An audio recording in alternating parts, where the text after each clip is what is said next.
Hello everyone, welcome to the channel. My name is Shaneria and this is Talk and Crime. Today we have another reaction video, but before we get started, y'all check out my planners and also my journals down in the description on Amazon, and also check out my digital products. You guys, before we get started, if you are new here, don't forget to hit that subscribe button, like, comment, and share. Join the family. And if you are returning, hello, how are you? I know it's been a while, but I'm back. Y'all, drop down in the comment section what you think about this story. Let's get started.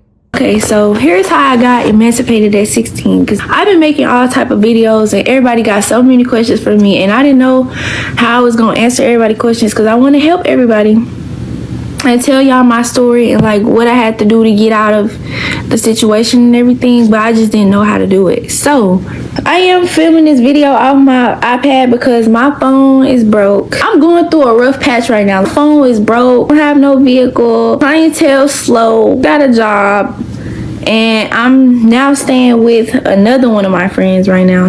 But I'm gonna get through it. Whole childhood I stayed with my grandparents. Like, I never used to stay with my parents. Like, thank God for my grandparents, because I would have went through a lot more than what I went through. It was point in times where I was back and forth between my grandparents and my parents. I never had no stability. I used to stay with my parents. That's what made me grow up fast. I'm the oldest. It's 4 of us, so I'm the oldest, and like I used to always have to like clean up and cook and worry about food, how we was gonna get fed. In the state of Tennessee, you can't get emancipated till you 16, right? I was like 15. I knew I wanted to be emancipated. I was already looking into it. I already had my plans. I was collecting videos, screenshots, recordings, anything that I could get to show the courts that my household was unstable.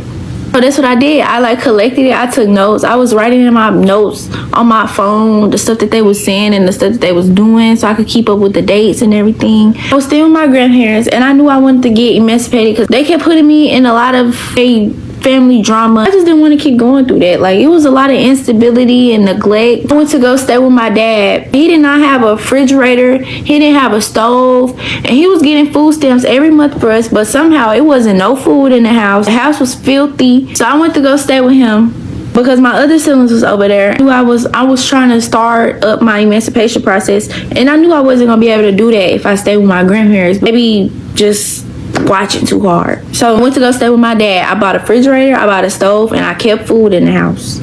My dad used to get upset with me about the smallest things ever and kick me out. One time he got mad because I wouldn't buy him no frappe, and he kicked me out. He asked me for $10 to get him some food. Mind you, me and my siblings in the house, we haven't ate all day. How you gonna ask me for $10 to get you some food and none of your kids ain't ate? Like, oh, I'm not giving you $10. So he kicked me out for that too. He was like, you could just go stay back with your grandparents because you're not trying to help out around the house, and I'm not finna do this by myself, and try to kick me out every minor inconvenience. So this one time I was saving up. I was trying to save up. It was hard to save up living in his house because like I was taking on a lot of the adult roles, making sure all the kids was fed. So I was saving up. I didn't even get to like finish saving what I needed to save because one day he kicked me out and I didn't have no money. I didn't have nowhere to go. He kicked me out and I had like $100. So I went downtown to the Chancery Court. See, you need somebody who is 18 or older to file for you. Went downtown and we filed for my emancipation. I think it ended up being about $160. I had to call around and get the money and pay everybody back, but either way it go, I ended up getting the money. Once I did that, I texted my dad the same day. I let him know that I filed it after I had already got it done. He was super mad. But mind you, that day he told me that I could go stay with my friend and her family for like a few days to help them out with their restaurant. And he ended up saying he changed his mind. And I didn't have no ride back home. So I'm like, I don't know what you want me to do. So then he ended up calling the police on me. He took my phone and he went through my phone and he saw messages of me talking about getting emancipated or whatever. He tried to use that against me. I don't know what that was supposed to do. My phone back, and I was very upset about that because I paid for my phone and I was paying for my phone bill at the time. So I'm like, bro, you're stealing. Like, this is my phone. The lights was finna get cut off in the house. He wasn't trying to make no effort to get the lights cut back on. He over here talking about, oh, it's not gonna be that bad. We just gonna have to find somewhere to charge our phones. And like, no, I'm not finna stay in this house with the lights off and my little sister up in here too. Like, no, like I'm older. I'm 16. I could kind of, I'm not grown, but like I kind of got a little more leeway of what I want to do. My sister, she's only 11, but I wasn't finna leave her in that house with no lights on. Like, what? I ran away. And I took my sister with me. It's a KFC by my sister's old school. I waited at the KFC till she got out of school, and I snatched her up, and we went to Atlanta. Because I wasn't finna stay there with my little sister, and there's no lights. And he not trying to make no effort to get the lights cut back on.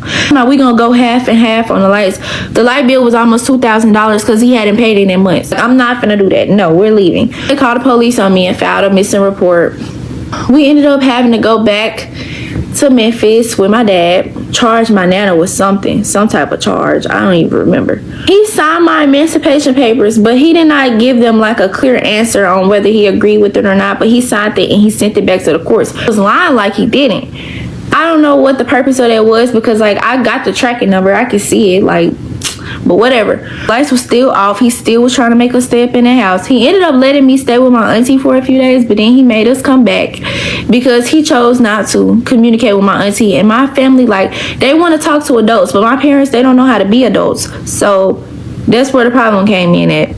It was like, y'all gonna have to go back with y'all dad because I don't want y'all dad to like charge me with no kidnapping charge and all of that, because at the time he was threatening everybody to charge with kidnapping charges, knowing he didn't have no food, no lights, no hot water, no nothing. He was just on some weird stuff. I don't know why all this is happening. My emancipation process is still going on. So I get back to Memphis. I take the paper to the court. They give me a court date. I tell him about the court date. At first he was saying that he wasn't gonna show up, and my mama did not want me to get emancipated. All of this is happening. My mama is in Nashville with the dude. My mama, she wasn't never there. You barely gonna hear me bring up my mama because she wasn't never there. She was always gone. And then when she was there, me and my mama, we used to argue and fight a lot. Fighting on my 15th birthday. That was the day that I really knew, like, no, I'm not finna stay with these people. She fought me because she kept talking about her and my dad issues. Mind you, I'm already not doing nothing for my birthday. I'm sitting on the couch watching TV. Like, can I at least do that? So I didn't want to hear that. And so we got into a fight, like a real fist fight. Like, my mama been trying to fight me. Yeah, so I went to go stay with my friend or whatever because her and her parents was trying to help me out or whatnot. And you know, ain't no place gonna be perfect. Like, it's always gonna be flaws about everywhere you stay or who you stay with. So then boom, fast forward, before court happened, I was stacking up, saving up just in case they was gonna try to send me to foster care. I didn't know what they was gonna try to do, so I just saved up. We went to court. They was in there just lying on me to the judge that I was sneaking out, coming home late, and manipulative, star stuff between all of them. Like, no, that is not my fault that y'all don't know how to communicate. I expected them to lie on me, but the way I speak, I am a very intelligent person. Like, everything that I said overshadowed all those lies. I brought witnesses. I brought my old school counselor. I brought my friend mama. I brought all type of people to vouch for me on what type of person I really was. But it was me. It was me. The person that I am got me to where I am today. I ended up getting partially emancipated, basically an adult, but I just can't sign a lease or get a credit card because they don't want me living on my own or having a roommate because they're afraid that, like, get taken advantage of. I just feel like you can get taken advantage of either way. But once I turn 17, which is in about 5 months, I'm going to be fully emancipated. I know people gonna be saying that I wanted to be grown and that's why I did all of this, when really that was nowhere near the case. Like, that is not the case at all. A lot of drug abuse wasn't taking me to school. I was going to school like 2 or 3 days out the week, and then I was very, very late paying for online school myself because I didn't want to fall behind. I was doing hair, I was working a job, and I was going to school. And when I got emancipated, I had to type up like an order. I had to tell everything about me, what I wanted to do in life, what I was going through at home, what I did. And now here I am today.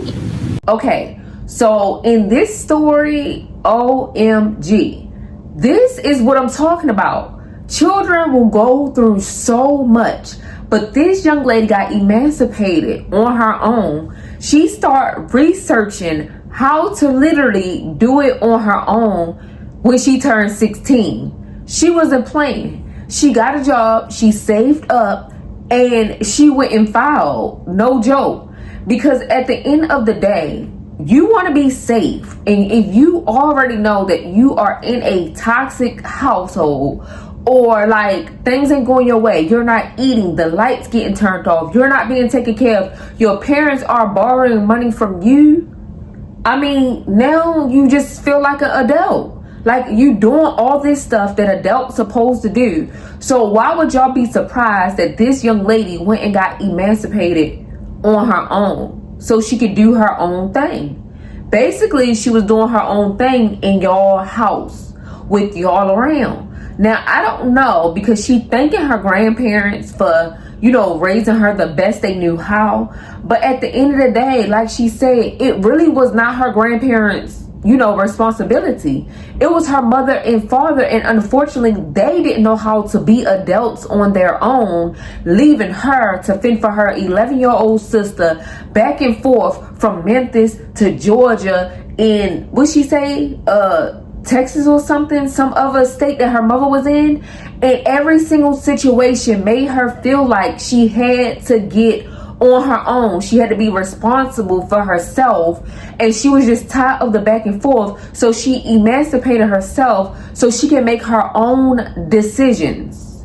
Now, of course, she's back and forth staying with friends and stuff. She was not even old enough or ready to be on her own, but since she was basically living an adult life in all of these people's homes, already doing grown-up things, she just went on and did the rest. Now, OMG, that is a heavy weight on her shoulder to not only have to look out for herself, but her siblings too. But it seemed like in all of this, especially with her mother and father, she was the adult. Like, she was raising them. Like, are y'all crazy to even put your daughter that's not even 16-year-old in a crazy predicament where she had to figure out how to emancipate herself so it won't be no tug of war of where she can go and where she can't go, and who she can stay with and who she can't stay with? Making a responsibility with someone else's parents to help her. This is wild. If you're going to have kids, please have them and take into consideration that nobody else is willing to raise them, especially not like you should. And if you can't even raise them like you should, why are you having these children? Hurt people hurt people. So you are causing childhood trauma onto your daughter, causing her to maybe lash out at other people. And it seemed like that this young lady is very smart. Seemed like, no, she really is. To think about emancipating herself. Like, what 15, 14-year-old young lady will take down notes? Who you know is literally taking out every single note that had everything that happens to her, making notes of it for court to argue her side. And very much intelligent because she got it granted through the judge. Y'all, I can't make this up, and neither can they. So you guys, drop down in the comment section what you think about this story. Don't forget to like, comment, check out my description for my planners and digital products, you guys. The description. Oh, and if you watch this all the way through and still not subscribed, you haven't joined the family. What are you waiting for? Join the family. If you are returning, hello, and I hope you all have a blessed day. Peace.